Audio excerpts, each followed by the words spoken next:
आजा रे ओ मेरे दिल भर आजा, दिल की प्यास। दोस्तों, आज फारूक शेख जी की बरसी है और फारूक शेख जैसी शख्सियत से तो हम सब वाकिफ हैं। आर्ट फिल्म के अभिनेता जिन्होंने हमें बहुत सी यादगार फिल्में दी हैं। ये तेरा घर ये मेरा घर, किसी को देखना हो घर। फारूक शेख सिंपल, नेचुरल और ग्रेट एक्टर जो समांतर सिनेमा यानी कि साफ सुथरी सिनेमा का अभिन्न अंग थे। उन्होंने आर्ट सिनेमा में अपना एक अलग वजूद कायम किया। उनकी अदा हर कॉमन मैन के दिल को छू जाती। तुमको देखा तो ये ख्याल, चेहरे पर सौम्यता और मध्यम वर्गीय भाव, वो किरदार इतनी अच्छी तरीके से निभाते थे कि देखने वाले को लगता था कि वो किरदार सिर्फ उन्हीं के लिए ही लिखा गया हो। प्यार मुझसे जो किया तुमने, वो अपना किरदार इतनी सादगी और सिंपल तरीके से निभाते थे, हमें लगता ही नहीं था कि वो एक्टिंग कर रहे हो। आम इंसानों की तरह आप बिहेव करते हैं। जब मैं अक्सर ये कहती हूँ कि हमारे बॉलीवुड के एलेक बॉल्डविन हैं, कहते हैं ना कि कोई अंदाज़ा कर नहीं सकता उसके ज़ोरे बाजू का, निगाहें मर्द मोमिन से बदल जाती हैं तकदीरें। जैसे कि कुछ कर ही नहीं रहे हो। आम जिंदगी में होता है वैसे ही। सबसे मुश्किल वही होता है कैमरा आपके सामने रख दिया जाए और किसी को पता ही ना हो कि आप कैमरे के सामने हो। आम इंसानों की तरह बिहेव करते थे। ये तो हुई उनके फिल्मी सफर से जुड़ी हुई बातें। और आज फारूक शेख जी की बरसी है और आज मैं उनके जीवन से जुड़ी हुई उन बातों पर रोशनी डालूंगा जो बहुत ही कम लोग जानते होंगे। दोस्तों, अगर आपने हमारे चैनल केके लेजेंड्स को अब तक सब्सक्राइब नहीं किया है तो प्लीज सब्सक्राइब कीजिए और साथ ही इस वीडियो को लाइक कीजिए और शेयर कीजिए।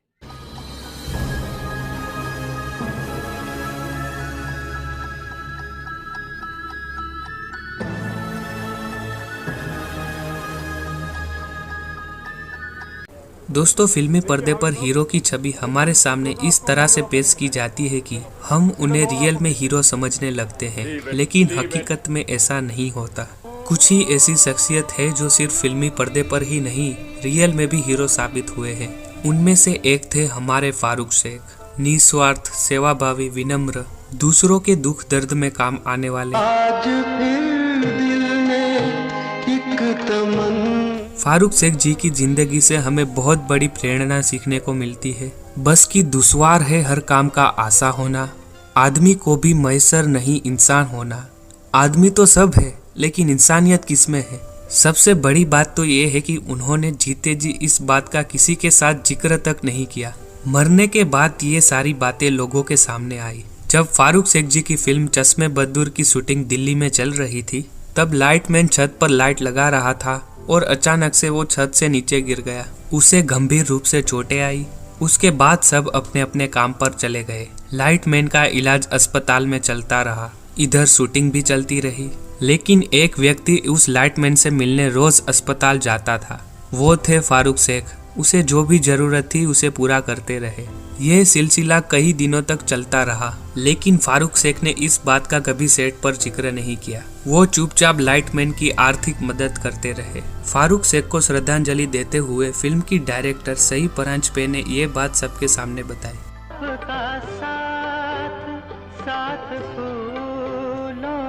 2008 में जब मुंबई में टेररिस्ट अटैक हुआ था, गरीबों और आम जनताओं की जिंदगी खत्म हो गई थी। एक दिन फारूक जी ने इंडियन एक्सप्रेस अखबार में कर्मचारी की कहानी पढ़ी। उस कर्मचारी की हालत को देखकर उन्हें बड़ा ही अफसोस हुआ। उन्होंने तुरंत ही फैसला किया कि हर साल उस कर्मचारी को आर्थिक मदद करेंगे। ये मदद कई सालों तक जारी रही। ये बात भी सबको फारूक शेख के गुजर जाने के बाद पता चली। नाटक मंच और कई कलाकारों को उभारने के लिए रंग मंच के आर्टिस्टों के लिए भी मदद किया करते थे। मैन होने के नुकसान भी हैं मेरे ख्याल से। सब पूछिए मत। आपको क्या लगता है मेरे पहले बात ऐसे नहीं थे? बहुत घने बाल थे मेरे। तो इंशाल्लाह मुलाकात होगी अब की बार आप जब लखनऊ आए।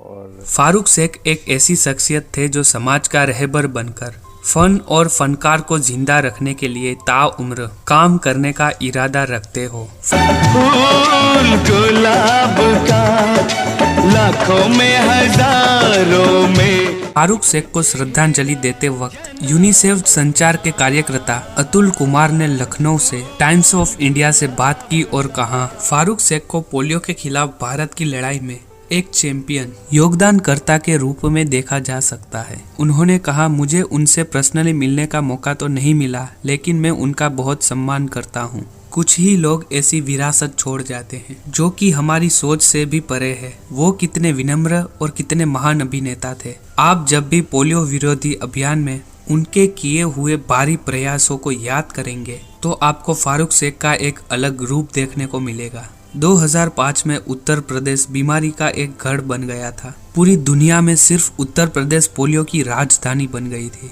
ऐसा लगता था कि भारत की वजह से दुनिया कभी भी पोलियो से छुटकारा नहीं पा सकेगी। अतुल कुमार जी कहते हैं कि जब हमने पोलियो विरोधी टीका वहां शुरू किया तब वहां अफवाहें फैली हुई थी कि टीका बच्चों के लिए असुरक्षित है। कोई भी वहां बच्चों को टीका लगाने के लिए तैयार नहीं था। उन्हें लोगों के गंभीर विरोध का सामना करना पड़ता था। उस वक्त फारूक शेख की वजह से लोगों को जागरूक करने में उन्हें बहुत बड़ी कामयाबी मिली। ऐसे थे हमारे फारूक शेख जी।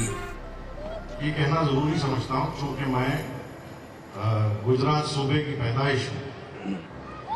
मैंने पिछले 50-52 सालों में जो है गुजरात की बदलती हुई कैफियत को बखूबी देखा भी है और उससे बड़ा रंजीदा भी है। लोगों की कम से कम शरीफ लोगों की समझ में नहीं आता कि जिस तरह लोग एक दूसरे के साथ पेश आते हैं उससे कौन सा मसला हल हो जाता है। गुजरात के एक बहुत मोतबर और मकबूल शायर थे, अवली दौर के शायर थे, वली गुजरात। उनके मज़ार भी था अहमदाबाद में।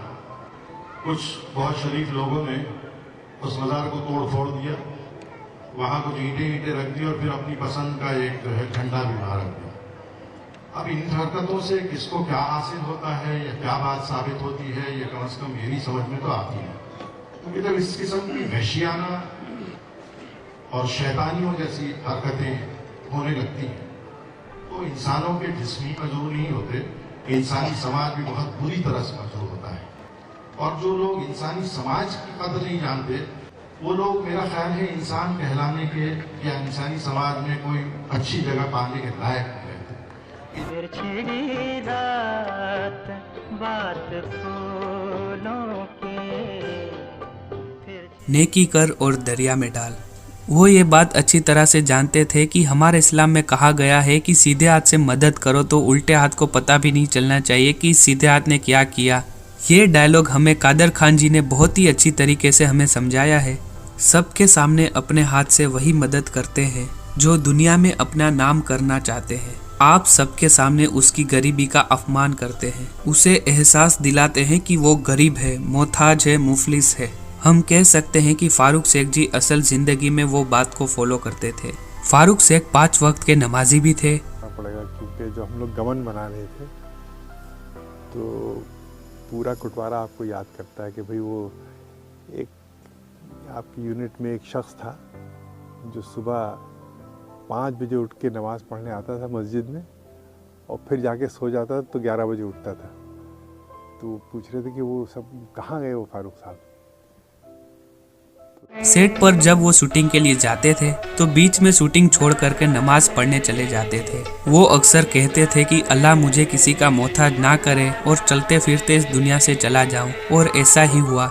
अचानक हार्ट अटैक से 28 दिसंबर 2013 को वो चलते फिरते इस दुनिया से रुखसत हो गए। उसके खेल निराले वही जाने, अल्लाह जाने, वही जाने, हो जा उसके हवाले। आज मैं उनके लिए वही शायरी दोहराऊंगा जो कि मैंने मीना कुमारी जी और नरगिस जी के लिए कही थी। जिंदगी उसी की है जिसकी मौत पे ज़माना अफसोस करे, यूं तो गालिब हर शख्स आता है इस दुनिया में मरने के लिए। ख़त्म, पर्दा गिर गया। फारूक के बगैर तुम्हारी अमृता का कोई सवाल नहीं। जब मैंने कहा था ये आखिरी शो होना चाहिए तो सही मानों में आखिरी show.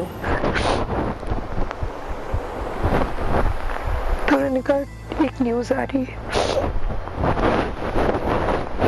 so I could hear. तो टेक्स्ट आता था उनका एक वर्ड का, खैरियत।